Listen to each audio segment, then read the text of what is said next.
аптеку, как правило, многие обращаются только после того, как заболели. И в таком состоянии мало кто проверяет препарат оригинальный или нет. Более того, многие даже не знают, как это можно сделать. Маркировка в нашу жизнь вошла только 5 лет назад, однако не все жители республики контролируют этот факт. Когда мы покупаем обычные простые лекарства для дома, например, от гриппа или что-то попроще, мы их не проверяем, потому что надеемся на честность людей, надеемся, что все будет хорошо. И есть проверенные аптеки, в которых мы берем, в которых лекарства бывают всегда удачными.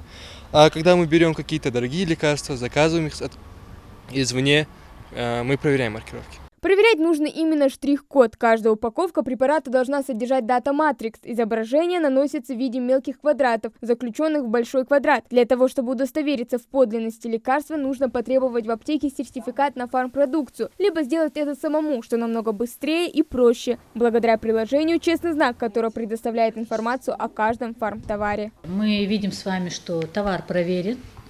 Он находится в системе маркировки, он найден. Тут полное описание этого препарата. Также, если у вас настроена геолокация, вы можете его найти в аптеках по нашей республике. И вы видите его срок годности, что соответствует 07-2025, его дозирование и его серию, что немаловажно, X12039, это тоже соответствует. Уведомление «Код вышел из оборота» говорит о его дубликате, что запрещено. Нераспознанный товар – подделка. В таком случае нужно подать жалобу в том же приложении. Важно понять, что на фоне лекарственного бума в интернете активизировались и продажи препаратов с рук. Наибольшей популярностью пользовались такие лекарства, как ибупрофен, амипрозол, панкреатин, парацетамол. За прошлый год Росздравнадзор заблокировал или удалил 16 339 ссылок на ресурсы, незаконно реализующие лекарства через интернет. Из них 2127 в соцсетях. Покупать следует лишь в официально зарегистрированных аптеках. На сегодняшний день на территории республики зарегистрировано 147 участников системы маркировки, из них 35 медицинских организаций и получается 112 аптечных организаций.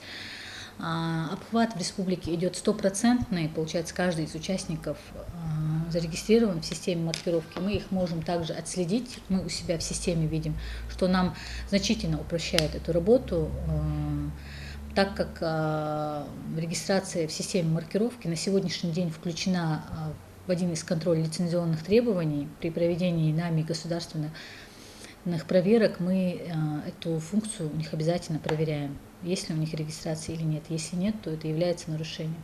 К маркировке лекарств готовились 5 лет. Как заявляет фармацевтическая ассоциация, новая система все еще работает некорректно. По решению правительства страны некоторые условия регистрации лекарств со 2 ноября упростили. Тем не менее, представители фарминдустрии заявляют, что это позволило лишь частично разгрузить аптеки. Наличие D-матрикс-кода исключает фальсификаты.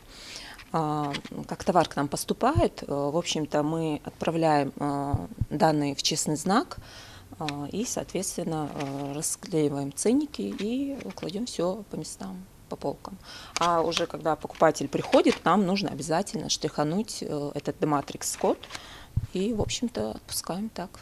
Покупать лекарства с рук может быть небезопасно, предупреждают эксперты. Кстати, осторожными стоит быть и с препаратами, производство которых приостановлено или снято совсем. Проверить список можно на официальном сайте Росздравнадзора. Допустим, вот письмо, оно от 18 августа 2022 года, говорит о том, что производитель цефтриаксона, биосинтез, одну из серий своего препарата снял с производства. И мы в своих проверках, допустим, когда мы выезжаем в больницы, мы этой информацией пользуемся. Просто заходим на свой сайт официальный и смотрим, есть ли у наших больниц, у наших подведомственных организаций на территории республики препараты той или иной серии. И если это выявляется, конечно, это статья КоАП, это наказуемо. Получается, они в свою очередь не отслеживают информацию на официальных сайтах.